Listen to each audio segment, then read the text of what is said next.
السلام علیکم۔ میں ہوں آپ کا میزبان ملک عمران اور آپ دیکھ رہے ہیں مسٹر ملک عمران آفیشیل یوٹیوب چینل۔ کتنے ظالم ہیں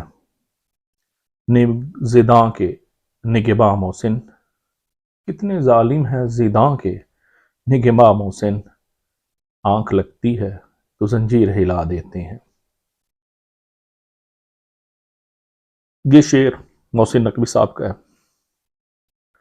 اور جن کے لیے آج میں چینل پہ ولاگ کر رہا ہوں وہ عمران ریاض خان صاحب ہیں۔ عمران ریاض خان صاحب کو 142 دن کی قید کے بعد رہا کیا گیا، بلکہ یوں سمجھیں کہ ان کا خود کہنا تھا کہ ان کا سافٹ ویئر اپڈیٹ ہو گیا۔ اصل میں کچھ حقائق ہیں جن سے ہم ہمیشہ دور رہتے ہیں، اور ان حقائق کا سامنا ہمیں اس وقت ہوتا ہے جب بہت دیر ہو چکی ہوتی ہے۔ مثال کے طور پر اہل علم کبھی ٹکر کے لوگ نہیں ہوتے، وہ بہت کمزور لوگ ہوتے ہیں۔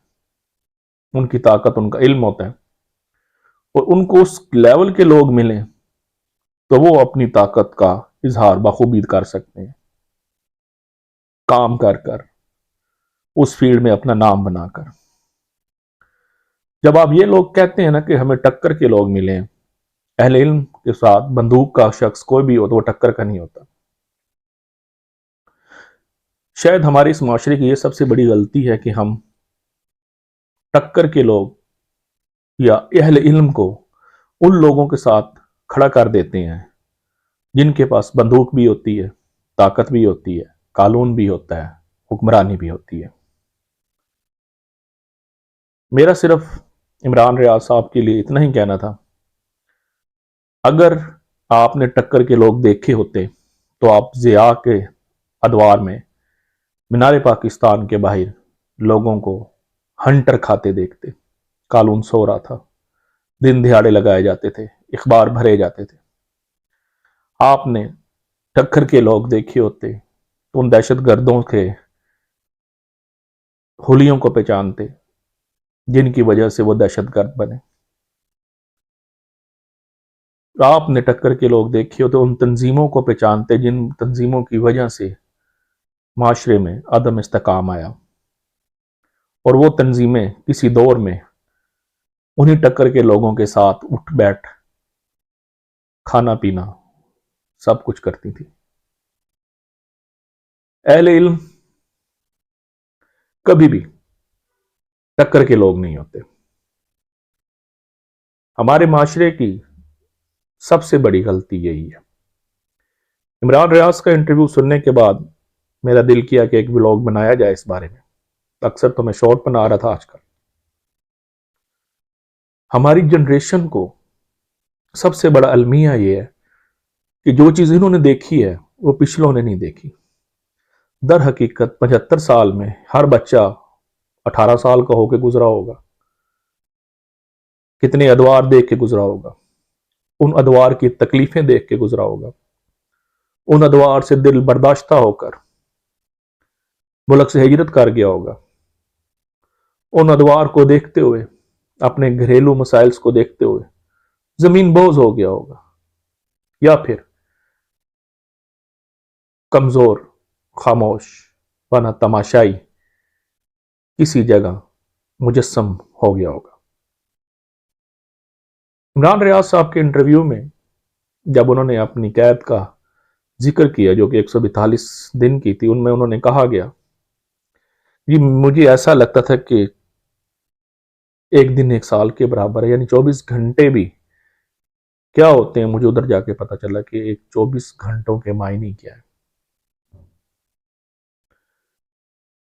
عمران ریاض خان صاحب بہت اچھے اینکر تھے، ہیں، اللہ کرے ان کی زبان میں وہ طاقت اور شیری دوبارہ آئے اور وہ دوبارہ اپنی زبان کی تاثیر سے لوگوں کے دلوں میں گھر کریں۔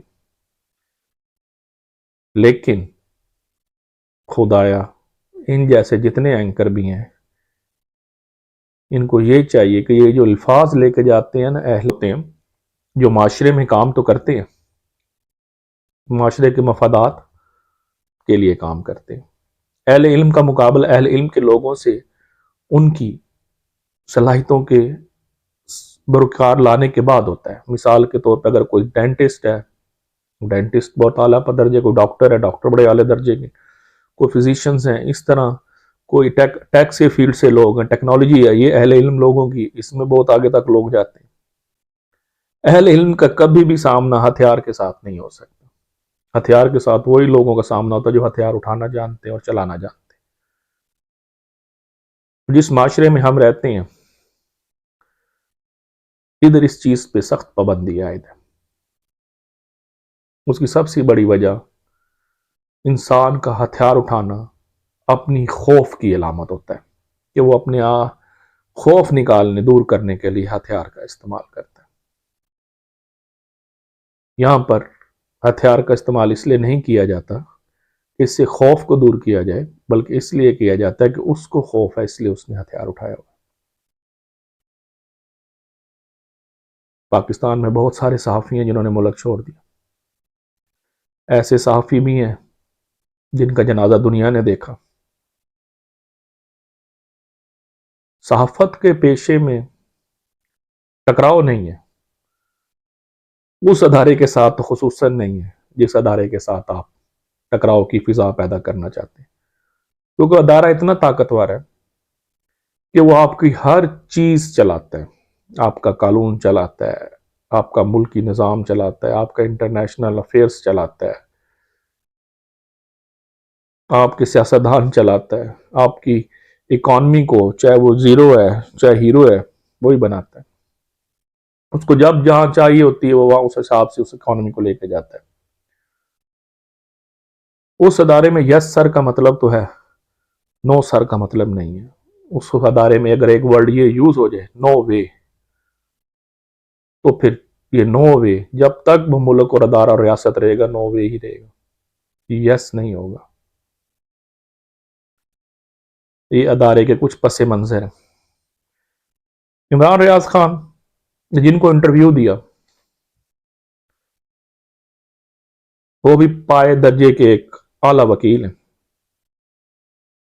میاں الطاف.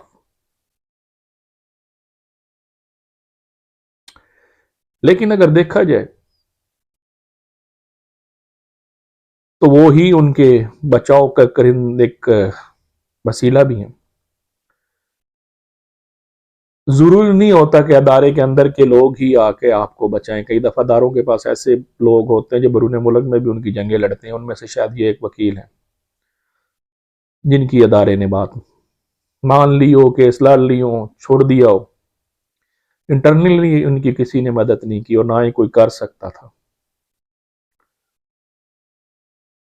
پاکستان کے موجودہ حالات اس چیز کی پیشن گوئی کر رہے ہیں کہ آپ جتنی جلدی ہو سکے اس کو خیر آباد کر دیں. میں آپ کا دل نہیں توڑ رہا لیکن آپ کو حقیقت بتا رہا ہوں. جس ففتھ جنریشن کی بات آپ کا ادارہ کر رہا تھا کہ اس کو وار کا سامنا ہے، وہ اس کو خرید لے گا اور آپ پر استعمال کرے گا. آپ کو ایک چھوٹی سی مثال اسرائیل کی دے دیتا ہوں. اسرائیل نے ظلم و ستم کی حد تو شروع سے کی ہوئی تھی 1967 سے، لیکن ایک وقت آیا کہ اس کو تسلیم کر لیا گیا. ان لوگوں نے تسلیم کیا جو اس کے مخالف تھے، اور آج بھی وہ لوگ اس کو تسلیم کیے ہوئے. اتنا بڑا ظلم ہونے کے بعد جبکہ 20 سے 22 ہزار شہری پھر غزہ کا شہید ہو چکے. اسی طرح ہمارا جو معاشرہ ہے اس ملک میں ہم رہ رہے ہیں، ادھر نظاموں میں گیم نہیں ہوتی. ادھر دیکھا جاتا ہے کہ یہ پرسن یا یہ ملک کس ٹیم کا حصہ ہے، اور ہم جس ٹیم کا حصہ ہیں اس کے لیے عوام یا سیاستدان کوئی معنی نہیں رکھتے. اور ایک وقت آئے گا کہ یہ لوگ جو دوسرے ممالک ہمیں دیکھ رہے ہیں کہ جی یہ نژاد ہو سکتے ہیں یا ان کی طاقت آ سکتی ہے، یہ عوامی رہ وہ دب جائے گی، بلکہ وہ لوگ بھی انہی کے ساتھ سمجھوتا کر لیں گے جو آج ہمارے سروں پر مسلط ہے، اسرائیل کی طرح. کیونکہ ہم 3 جنریشنیں دیکھ چکے ہیں. 18 سال کا میں کوئی واحد بچے ہم تو نہیں گزرے، پچھلے بھی گزر کے سے زیادہ تکلیفیں دیکھ کے گزرے. معاشرے ایسے نہیں چلتے، معاشرے ایسے چلائے جاتے ہیں. اور ہم چل رہے ہیں ایسے، ہمیں چلایا جا رہا ہے۔ عمران خان پاشا خان سے بڑا لیڈر نہیں تھا۔ بھٹو کے جنازے پر اگر چند لوگ تھے تو ہزاروں جنازے پر لوگ ضیاء کے بھی تھے۔ ٹھیک ہے آج ہم افکار میں کہتے ہیں کہ بھٹو زندہ ہے، لیکن طاقت کا سر مجسمہ آج بھی اس کی قبر اسی کے لوگ ہیں، آج بھی یہ طاقت انہی کے ہاتھوں میں ہے۔ آپ کے الفاظ کی طاقت تو نہیں بن رہی نا، جو آج سیاست جمہوریت کا نام لے رہے تھے ان کی طاقت تو نہیں بنی، عوام کی طاقت تو نہیں بن رہی۔ چاہے جن کے جنازے پہ چند ہزار لوگ بھی نہ ہو، چند لوگ تھے یا 2 صفحے بھی نہ ہو، اور اس کے جنازے پہ ہزاروں بھی تھے، تو بے شک نام لینے والا اس کا کوئی بھی نہ ہو، اس ادارے کی عزت کرنے والا کوئی بھی نہ ہو، لیکن وہ کرواتا ہے اپنی خود، وہ طاقت میں رہتا ہے۔ اس کے لیے ہتھیار اٹھاؤ گے تو دہشت گرد بن جاؤ گے، زبان استعمال کرو گے تو ٹکر کے لوگ نہیں ہو۔ اتنا ظلم تو برداشت نہیں کر سکتے کہ سر عام کوڑے لگے اور عدالتیں خاموش رہیں۔ تبدیلی جیسا لفظ اپنے ذہنوں سے نکال دو، کوئی تبدیلی آنے والی نہیں ہے۔ آپ نے اسی طرح ہی رہنا ہے، اسی طرح ہی جینا ہے، اور اسی طرح ہی چلے جانا ہے۔ ایک لفظ سے سخت نفرت ہے کچھ لوگوں کو، وہ ہوتا ہے مائگریٹ، ہجرت مند لوگ جو آتے ہیں، جیسے ہم انڈیا سے لوگ جو آئے ہیں یہاں پر، آج بھی ہم ان کو مہاجر کہتے ہیں، ان کو پاکستانی سٹیزن نہیں کہتے، کیا پاکستانی شہری، ہمیشہ ان کو پہلا لقب مہاجر کا ملتا ہے۔ پاکستانی بھی اس طرح دنیا میں کسی جگہ چلے جائیں، 50 پاسپورٹ ملکوں کے بنا لیں، امریکن کلائیں، فلانا کلائیں، برطانوین پاسپورٹ رکھیں، یورپین یونین کی آپ سٹیزن شپ رکھیں، لیکن آپ ہیں مائگریٹ، آپ مہاجر ہی رہیں گے۔ یا تو اس نام کے ساتھ جینا سیکھ لو، یا جس بوٹم لائن پہ آج جی رہے ہو اسی بوٹم لائن پہ مر جاؤ کہ ہم یہ لفظ نہیں لینا چاہتے، خود بھی تکلیف میں اور اولادوں کو بھی تکلیف میں۔ وقت بڑا بے رحم ہے، اور جن در ہم لوگ رہتے ہیں نا، ادھر وقت نہیں بدلتا، ادھر حالات نہیں بدلتے، ادھر وجود کے اوپر طاقت آتی ہے، پھر خاموشی آتی ہے، اور پھر وہ سوکھ کر کسی مٹی میں ختم ہو جاتا ہے۔ مجھے اجازت دیجیے۔